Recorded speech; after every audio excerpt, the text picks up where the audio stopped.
Welcome to the CCFR Radio Podcast, your source for news, updates, and stories from the CCFR.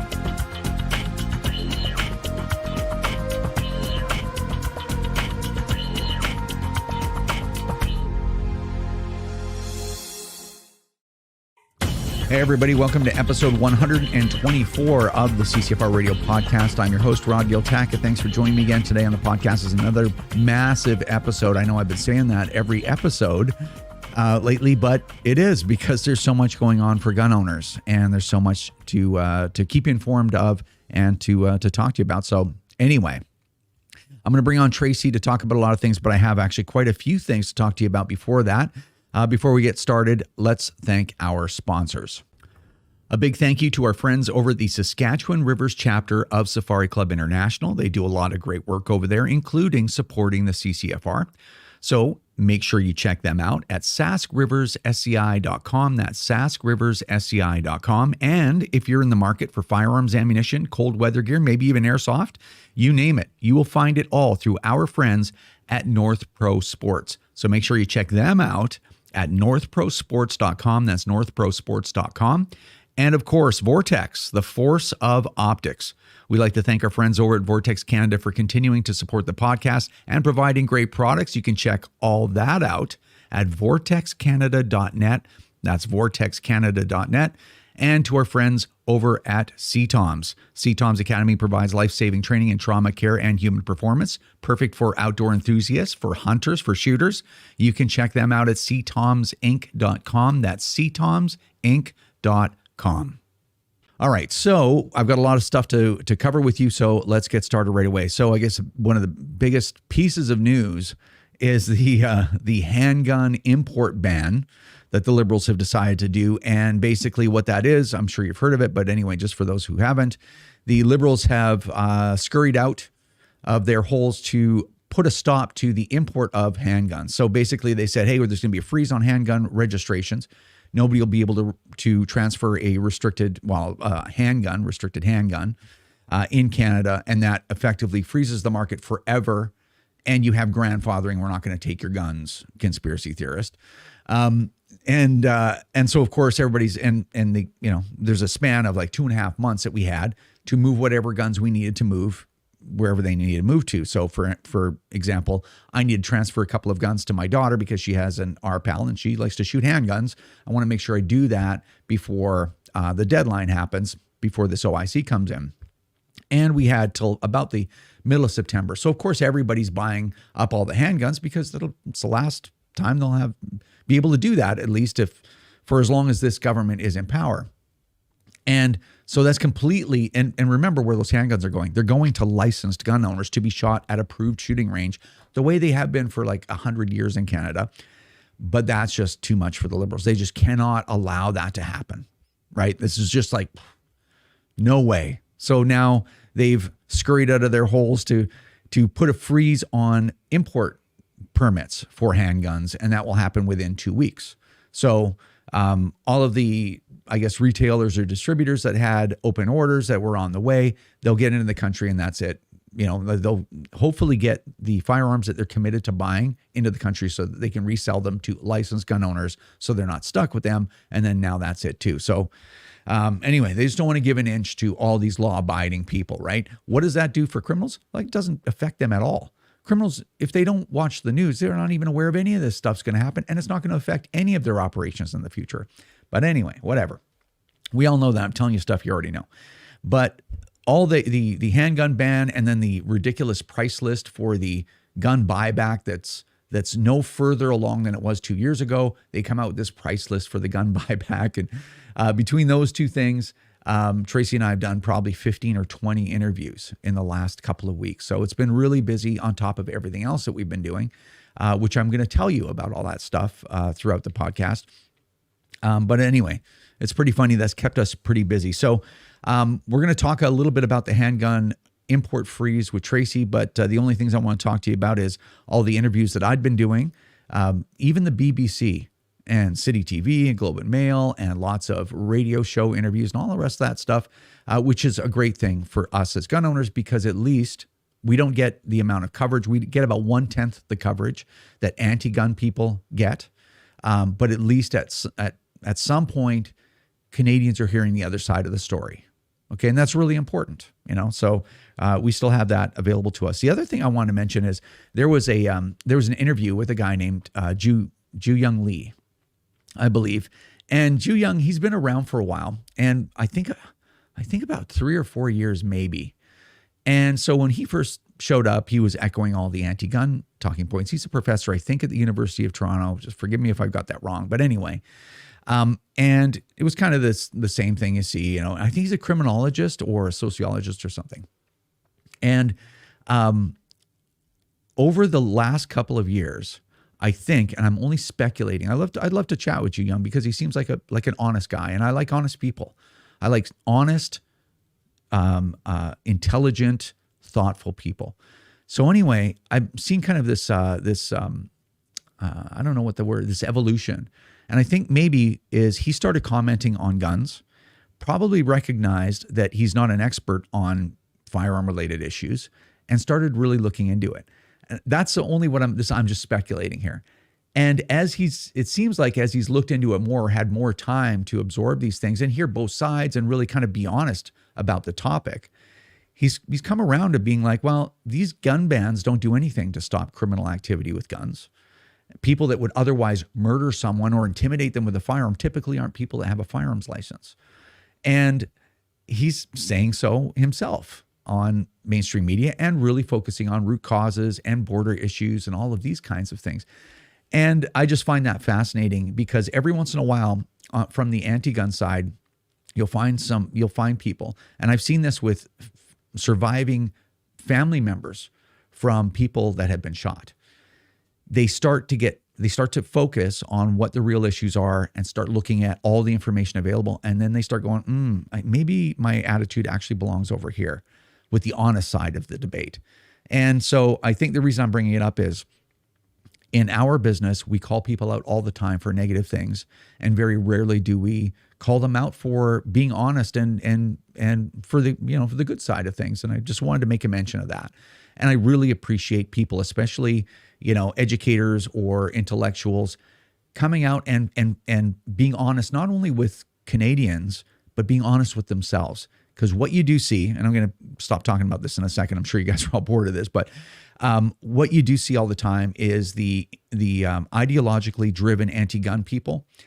They're dishonest, not so much, like they're dishonest with everyone, but they're dishonest with themselves because they hold on to that ideology. They're like, I'm going to make this correct. I'm going to make this true if I need to because I don't identify with gun owners. I don't identify with the rest of this stuff.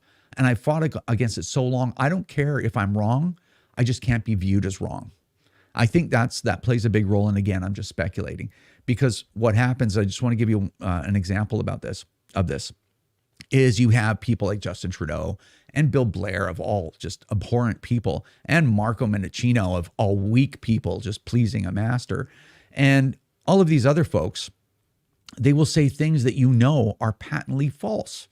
While at the same time, they're like, oh, we got to put a stop to, we got to use government force to put a stop to all this misinformation. And then they say things that are completely false, right? Bill Blair lied about me right to my face. If you remember, I called him out on that in the infamous Bill Blair video. These people are pathological liars while they call everyone else liars, right? So hypocritical, pathological, congenital liars, I guess. I have to string all those together. So it's a new term just now.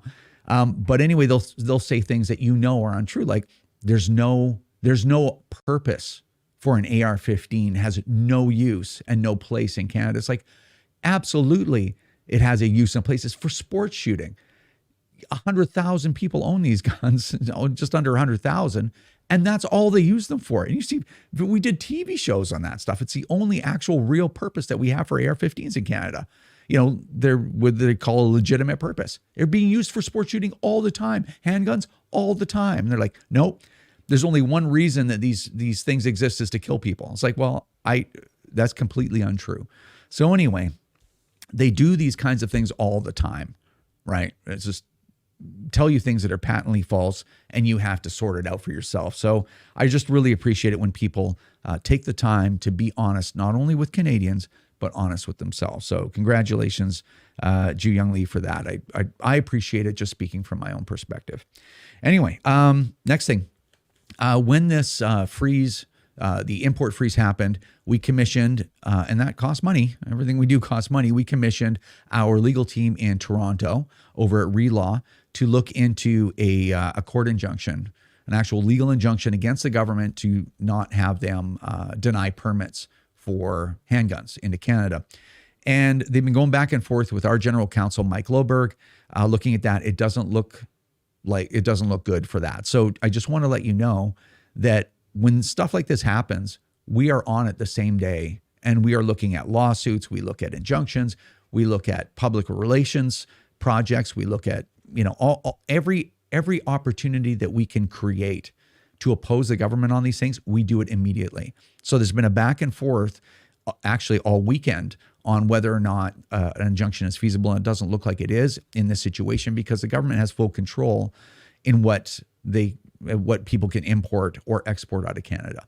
And so it's very different than what they did with the OIC for the gun ban, the May 1st, 2020 gun ban. It's very different than a lot of other things they've done. So it doesn't look good, but I just wanted to let you know we were there. We paid for a legal opinion, and I don't think that's on the table. Now, it's not over yet. There's still a few ideas they're kicking back and forth, but it might not be worth it. So anyway, just to let you know, we are on top of all that stuff all the time.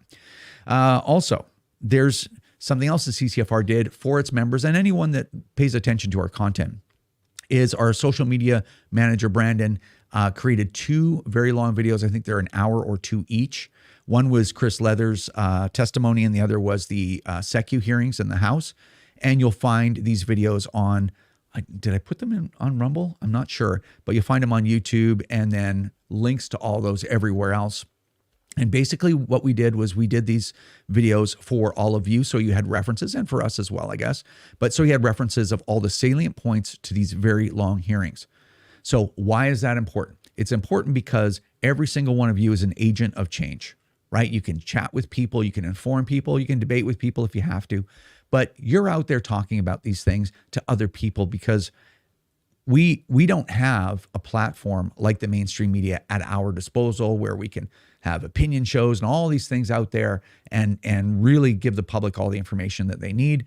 We do it piecemeal here and there as we possibly can. We work as hard as we can with the small team we have, but we don't have a megaphone the way that anti-gun people do. They get about 10 times. We get about 1/10 what the coverage in the mainstream media that they do.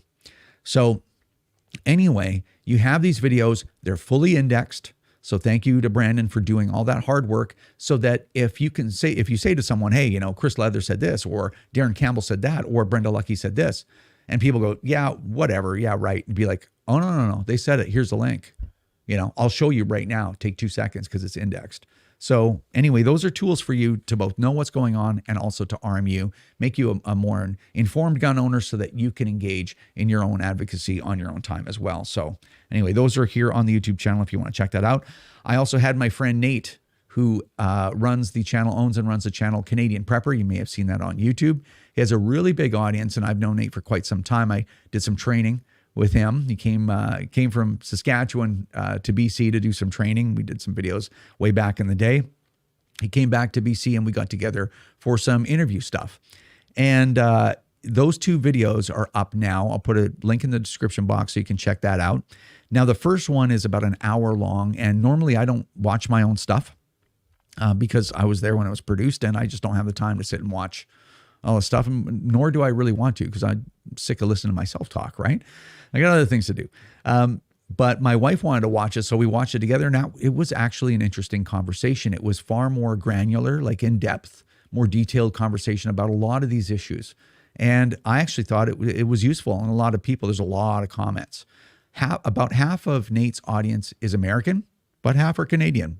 And I think it's actually quite interesting to watch. So anyway, you can check that out and give Nate some of your support as well by watching his videos. And just so you know, everything that we do at the CCFR, there's a reason for it. And the reason that I took that time to do those videos with Nate is because we're constantly trying to increase our audience. We're increasing our political voting block, our politically active community, right? So all of those people, if they're like, you know what, I've had enough too. I'm going to do something. I'm going to go to a range day, or I'm going to volunteer for an MP when the election comes around. I'm going to do this or that. We need people to do that. We need people to get interested.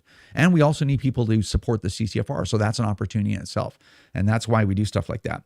And one more thing I want to mention, well, really two more things, but one more current event related. I'm going to talk to, when Tracy comes on, I'm going to talk to her about this. But basically, every once in a while, I look at I ask myself the question, what did we do this month?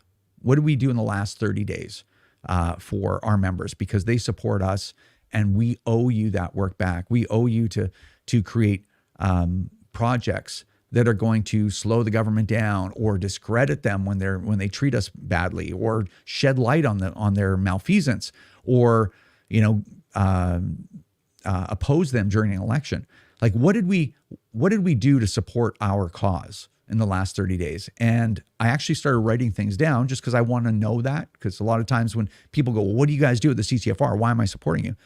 I'm like, oh, well, geez, where do I start? Because it's a long conversation. So I always like to kind of figure out what we did in the last 30, 60 days maybe, right?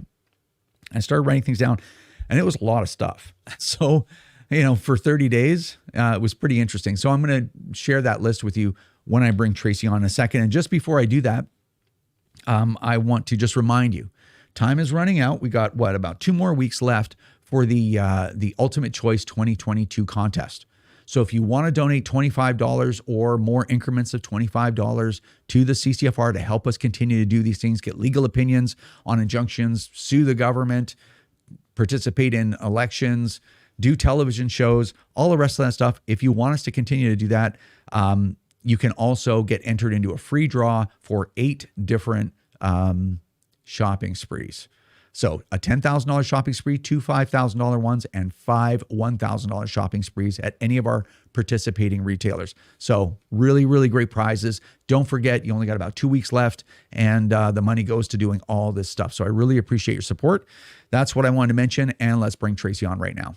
All right, on the Skype, I've got Tracy Wilson of the CCFR. Wilson? That's nationwide now. Is it? Yeah, it is. Everywhere I go, literally across the country. That's what I hear everywhere. Well said. Well, it's just such a brilliant thing. It's just really catching on. Well said. Yeah, I'm going to start putting it on all my shirts. Yeah. Whatever.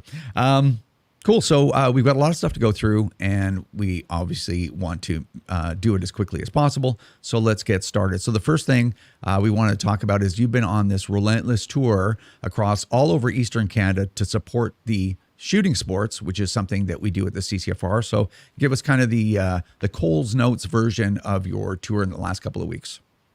Well, you were right. I've spent the last 2 weeks touring all over the East Coast of Canada. I actually did 4,897 kilometers, so doing my part. And it started off actually in beautiful Halifax, Nova Scotia at IPSC Nationals. Now, of course, this is the Handgun Championships. Over 400 of Canada's best handgun shooters. It was great. People from every single province. Big shout out to our buddy Tuna, who won the big prize. And just an all-around great event. And it was cool to get out and support the handgun people. And, of course, they love us right back. So that was a lot of fun. From there, I continued on through to St. John, New Brunswick, and had a stop at Fundy Shooting Sports. This is a great range. They've got a beautiful view of the ocean and the Bay of Fundy. We shot a bunch of clays up there and some exploding clays, which was really cool. That was my first time. And they were telling me that when they had their National Range Day back in June, they used it as a fundraising event, and they ended up raising $2,500, which they decided the best thing to do with that is to, of course, give it to the CCFR for the legal challenge. So huge shout out to them. That was really, really cool. From there, I took a couple personal days as well, but I also swung up and saw the gun dealer, Justin and Ross Faulkner in Macadam, New Brunswick.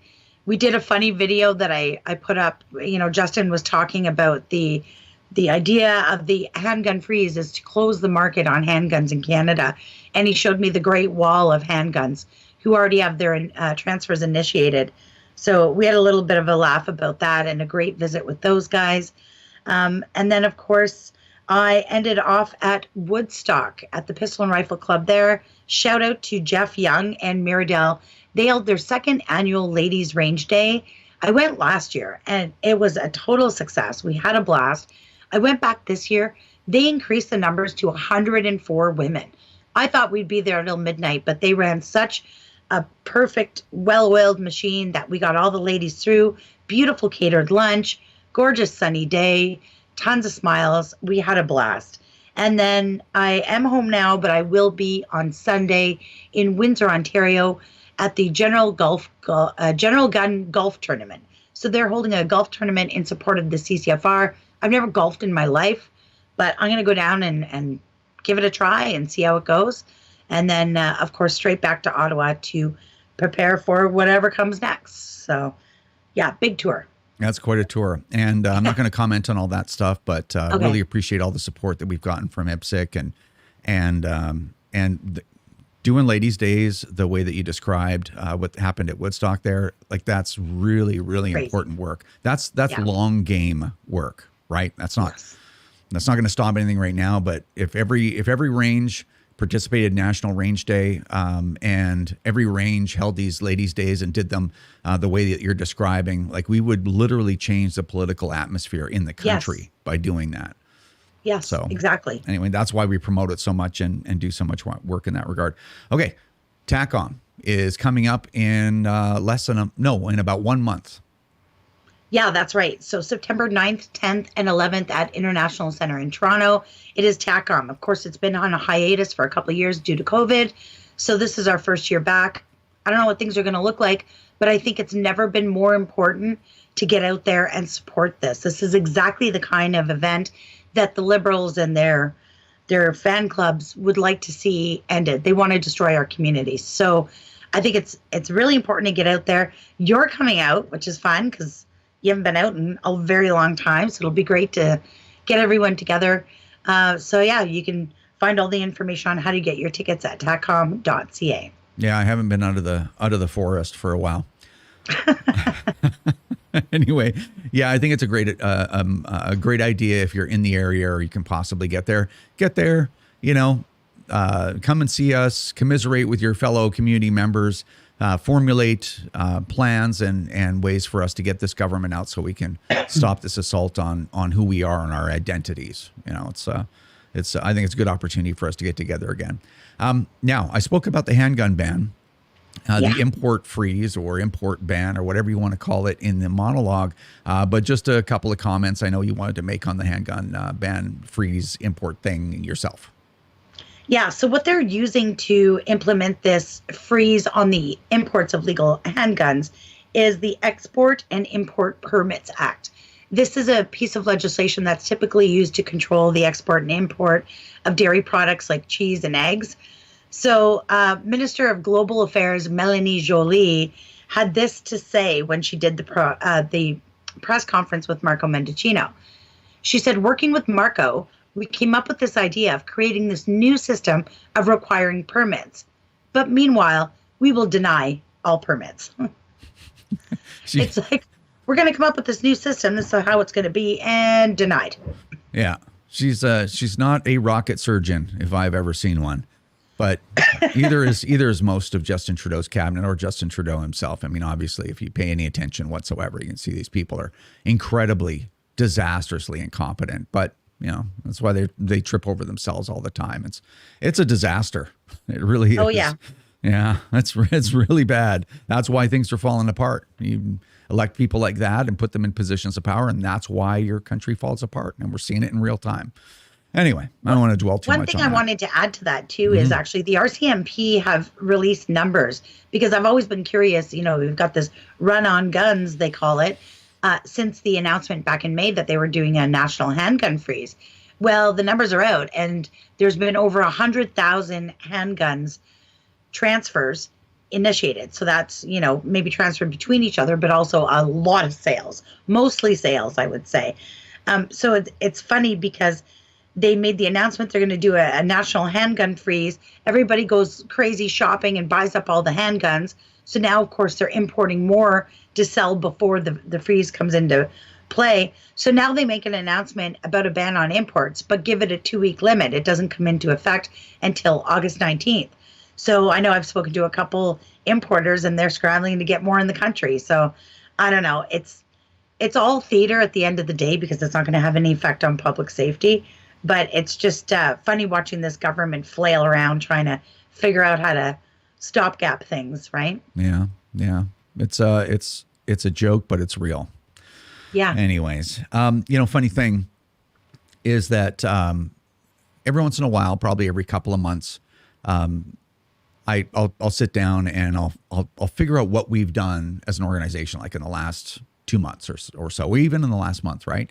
And that I think is really important to do in any business. It's like a business thing to just figure out whether or not you're achieving any goals. And goals are difficult to achieve on this front because we can't control the government, right? All we can do is try to impede them, try to embarrass them, try to slow things down, either through process or whatever. But I started writing down what we've done in the last 3 weeks to a month. And because I thought, what did I even accomplish? What did Tracy accomplish? What did our team accomplish? And I mentioned a lot of these things, but I thought I'd just mention them all in a row just to kind of remind ourselves and remind you guys what the reason why you support the CCFR, the reason why when we say, we work really hard for you, what does that mean in real terms, right? Because there's nothing worse, am I right, than people like, oh, we're doing all the heavy lifting and oh, we're doing this, we're doing that, and we're working hard to save your guns. It's like, well, what exactly are you doing? Because that should be the question that anybody asks before they start giving anyone money for anything, not just firearm advocacy. So I thought I'd write this down. I'm just going to run through this list really quick because I thought we did really well, especially being a time when you and I are actually trying to take a few days off before Parliament comes back.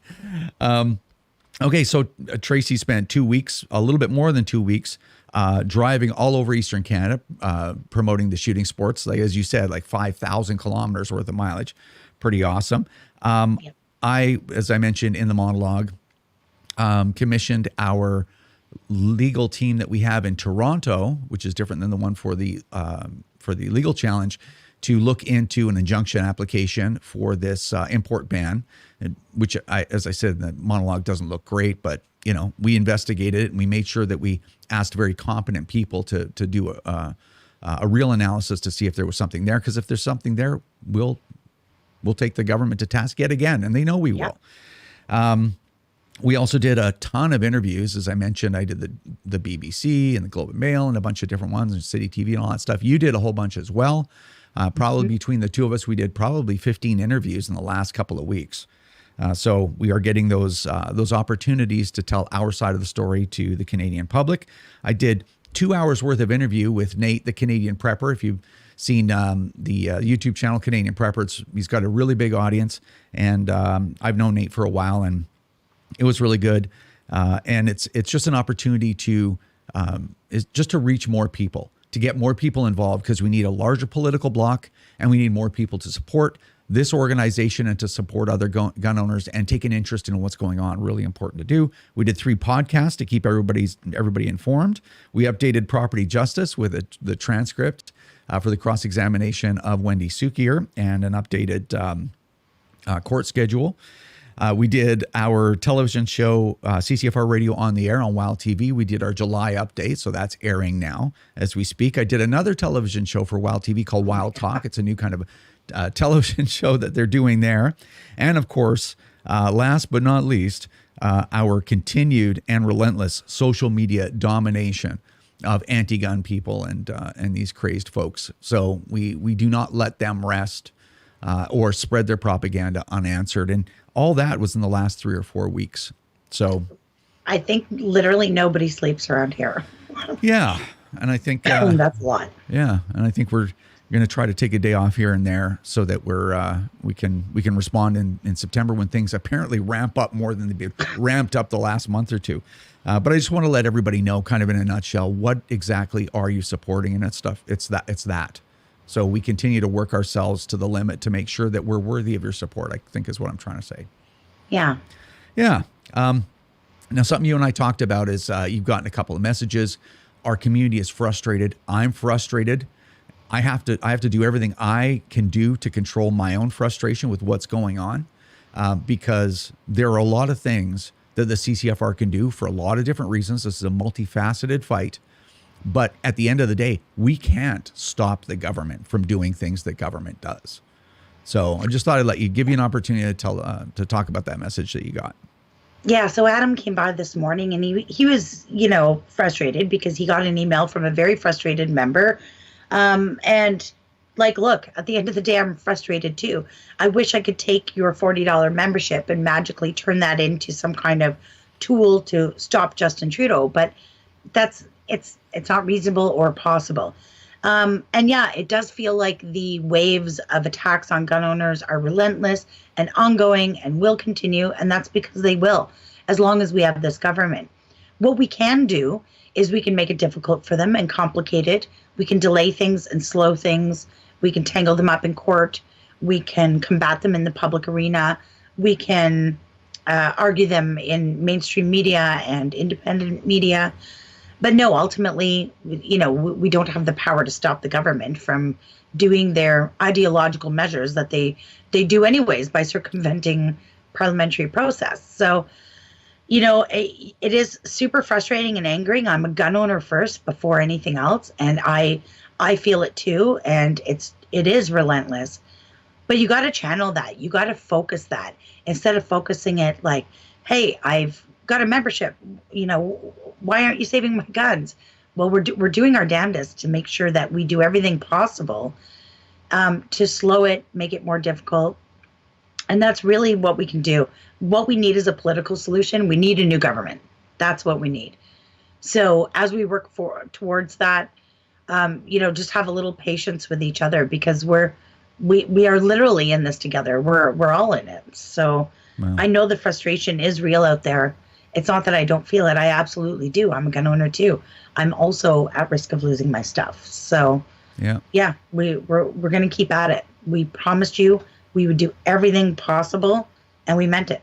Yeah, for sure. And I think it's really important for people to remember. And like I said, and like you said, we know you're frustrated. We're frustrated too. I'm getting my stuff taken too. Right. Yeah. And I'm in sort of the driver's seat here, right? You're in sort of the driver's seat here. So it's even more frustrating for us. It's like we work ourselves to death to only have our stuff taken more. Right. But again, at the end of the day, there's one solution, and one thing you got to do after is we need to pave the way for positive change. We need to get rid of this government. And once there's a government that's reasonable and really wants a safer Canada legitimately and doesn't want to just beat up on people that are unlikely to vote for them, like this corrupt, horrible government, you have to have an organization that's strong enough to support them in the changes that they want to make. And that's what we're doing. It's exactly what we're doing this whole time. So, and when you get frustrated and you're like, well, why am I even a member? And it's like, well, all those things I just told you about. And think about the alternative. What is the alternative? What if there was no CCFR? What, are you going to do nothing? How fast do you think you would lose everything? They wouldn't have given us grandfathering. What have they got to fear from gun owners for not including grandfathering? Just lump those handguns in with the buyback and actually just roll the buyback in no matter how bad it is. They don't do these things because there's opposition. If there was no opposition, they just steamroll right over you. That's right. End of story, right? It's just, I think it, people get detached from reality based on their own view of the world at any given time, especially when you're frustrated. Like when you're angry, you have a hard time expressing yourself. When you're angry, you have a hard time making rational decisions. We know that, right? If you've been in a car accident, you're under extreme survival stress, whatever, you can't think properly. So when you're frustrated, you're like, well, somebody's got to take my wrath. Why do I even bother? And you throw your papers up in the air, right? It's like, well, you bother because you have to continue to oppose these people. And as I said in a previous video, you cannot ever let them make you give up. You cannot ever let them have you give them your power. It's like, well, you just outlasted me. I'm just too frustrated here. You can have everything. And that's really what you're doing when you turn on your own community and you're like, forget it. It's just too hard. It's like, no, we will continue to fight these people right in and through the next election and then see where we're at there. Like, we can't give up. If there's no CCFR, you wouldn't have handguns probably right now. I can't say that definitively, and I would never do that. But just think about that for a second. Imagine there was no opposition whatsoever to any of this stuff. The mainstream media is not going to help you, right? No. Like nobody's going to help you. So anyway, we got to keep up the fight, and we can't give up. We just have to keep opposing them with the non-gun owning public. We have to oppose them on mainstream media. We have to oppose them with our own content. We have to educate people about firearm ownership and why that's important. We got to just keep on going every single day. So anyway, I thought that was worth mentioning, I guess. I think so. And they can't outlast us. There's no way. Well, no, they're not gonna get my stuff easily. That's for sure. Yeah. So anyway, all right. Thanks for the update, and we'll see you soon. All right. See you soon. All right, that's going to do it for this episode of the CCFR Radio Podcast. Thanks, Tracy, for all your work. Thank you all for your support. Last thing I'll say is, we had this conversation with Tracy, and I just want to reiterate, and I said it before on other podcasts, don't give people your power. Don't just hand them the victory, right? And I know that people, and I get messages like the ones that Tracy was describing too. People are like, what are you guys doing? It's like, well, go to Why Join and read that list of what we're doing. We're doing so much stuff, and the majority of it, which is really interesting to me, the majority of it has never even been tried by a gun group in Canada before in the history of gun groups. Anyway, I know we're all frustrated. I'm frustrated too. I have to make a conscious effort to not think about my situation as a gun owner on a daily basis. But if I let that stuff take over my life, I will not be effective. I will be combat ineffective. Okay? So don't give people your power. Don't let them win. We will have to oppose them at every turn, and they will not be in power forever. Just don't forget that, because if you think about these things for any length of time, it gets pretty dark. So anyway, thanks for your support. Last reminder, please, if you're going to donate to the CCFR, do it today. $25 gets you a free entry into the Ultimate Choice 2022 contest. Great prizes, great cause. And other than that, take care, stay safe, and we'll see you next time.